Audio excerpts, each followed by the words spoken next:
வணக்கம். Monday motivation என்னும் நிகழ்ச்சியின் மூலமாக உங்களை சந்திப்பதை பெருமகிழ்ச்சி அடைகின்றோம். அந்த வகையில பார்த்தோம்னா ஒரு செயற்பாட்டின் மூலமாக உங்களுக்கு ஒரு கருத்தை முன்வைக்க வந்திருக்கோம். இந்த 2 கிளாஸ்லயும் பாத்தீங்கன்னா 2 விதமான திரவங்கள் இருக்கு. இந்த 2 விதமான திரவங்களும் இரு வேறுபட்ட சமூகங்களை குறிக்குது. இந்த கிளாஸ்ல பெட்ரோல் இருக்கு. இந்த பெட்ரோல் ஒரு ஒழுங்கீனமான சமூகமாக கருதப்படுது. அதாவது பாடசாலைக்கு சிறந்த மாணவனாக விளங்காமை, பெரியோர் பெற்றோர் ஆசிரியர்களுக்கு மதிப்பளிக்காமை மற்றும் சட்டத்திட்டங்களை கடைபிடிக்காத சமூகமா இச்சமூகம் காணப்படுகின்றது. இதுல தண்ணி இருக்கு. இது ஒரு ஒழுக்கமான ஒரு சமூகமா கருதப்படுறது. அந்த வகையில பார்த்தோம்னா ஆசிரியர்களுக்கு பெற்றோர்களுக்கு பெரியவர்களுக்கெல்லாம் மதிப்பளிக்கக்கூடிய ஒரு சமூகமா காணப்படுது. மற்றும் பாடசாலையில் ஒரு சிறந்த மாணவர்களை கொண்ட ஒரு சமூகமா காணப்படுது.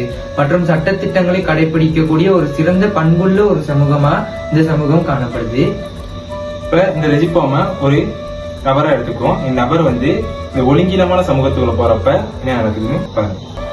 இந்த ஒழுங்கீனமான சமூகத்துக்குள்ள போறப்ப அவர் ஒரு ஒடுக்கப்பட்ட நிலையையும் ஒரு சமூகத்துக்கு முன்னுதாரணமற்ற நிலையையும் அடைகின்றது. இதே இந்த நபர் இந்த சமூகத்திற்கு போறப்ப பாத்தீங்கன்னா என்ன நடக்குதுன்னு பாருங்க. பாத்தீங்கன்னா இந்த சமூகத்துல ஒரு உயர்ந்த ஒரு நிலையில இருக்காரு.